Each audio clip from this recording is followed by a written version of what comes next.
Hello అండి, welcome back to easy cook channel. ఈరోజు మనం ఈ వీడియోలో కంది చారుని ఎలా ప్రిపేర్ చేసుకోవాలో చూద్దామండి. మనం నోటికి ఏమి రుచించలేనప్పుడు టక్కుమని మనకి రసాలే గుర్తొస్తాయి కదండి. అలాంటిది ఎప్పుడు ఒకేలా కాకుండా ఈ ప్రాసెస్లో ప్రిపేర్ చేయండి. కంది చారు టేస్ట్ చాలా బాగుంటుంది. నోటికి జీలకర్ర ఫ్లేవర్తో నోటికి ఏమీ రుచించలేనప్పుడు ఎంతో బాగా అనిపిస్తుంది.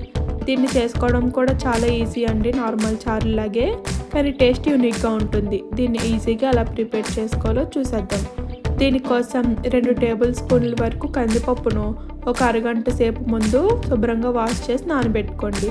అలాగే దీంట్లోకి 1 టీ స్పూన్ వరకు జీలకర్రను కూడా యాడ్ చేసుకొని ఇవి 2 ఫైన్ పేస్ట్లా మిక్సీ పట్టుకొని ఆ పేస్ట్ని పక్కన పెట్టుకొని ఉంచుకోండి. ఇప్పుడు స్టవ్ పైన చారుకు గాను కొద్దిగా పెద్ద గిన్నెను తీసుకొని పెట్టుకోండి. అలాగే దీంట్లోకి 2 టేబుల్ స్పూన్ల వరకు ఆయిల్ యాడ్ చేసుకోండి. ఆయిల్ కొద్దిగా హీట్ అయిన తర్వాత ఒక 1/2 టీ స్పూన్ వరకు మెంతులు, అలాగే 1/2 టీ స్పూన్ వరకు మిరియాలు, 1/2 టీ స్పూన్ వరకు ధనియాలు, అలాగే 2 నుంచి 3 వరకు ఎండుమిర్చిని తుంచుకొని యాడ్ చేసుకోండి. అలాగే కొద్దిగా కరివేపాకును కూడా యాడ్ చేసుకొని తాలింపు లైట్గా ఫ్రై అయ్యేలా ఫ్రై చేసుకోండి.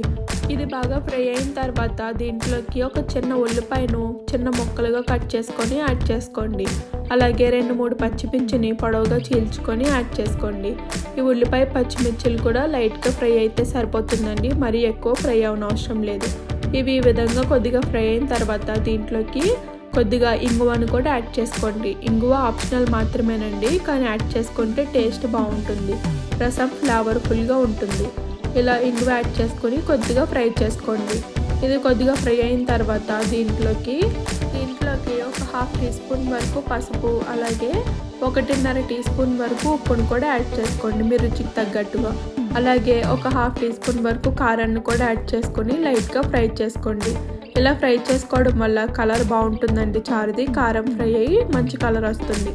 ఇది కొద్దిగా ఫ్రై అయిన తర్వాత దీంట్లోకి నేను ముందుగా మీడియం సైజు నిమ్మకాయ అంత సైజు చింతపండును నానబెట్టుకుని గుజ్జు తీసుకొని పెట్టుకున్నాను.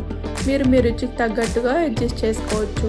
అలాగే దీంట్లోకి కన్సిస్టెన్సీ ఏం లేదండి, ఇన్నే వేసుకోవాలని మీకు నచ్చినట్టుగా మీ పులుపుకి తగ్గట్టుగా నీళ్ళని యాడ్ చేసుకొని మరిగించుకోండి. ఇలా యాడ్ చేసుకున్న తర్వాత మనం ముందుగా ప్రిపేర్ చేసి పెట్టుకున్న కంది ముద్దను కూడా యాడ్ చేసుకొని రసంలో కలిపేసుకోండి.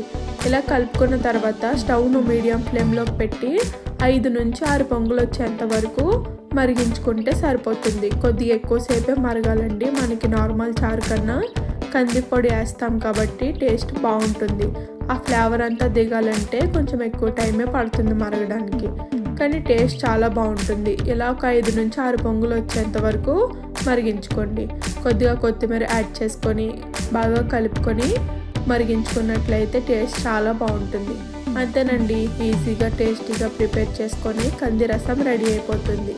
ఈసారి చారు పెట్టినప్పుడు ఈ ప్రాసెస్లో ప్రిపేర్ చేయండి. ఎప్పుడులా కాకుండా టేస్ట్ యూనిక్గా ఉంటుంది, చాలా బాగుంటుంది.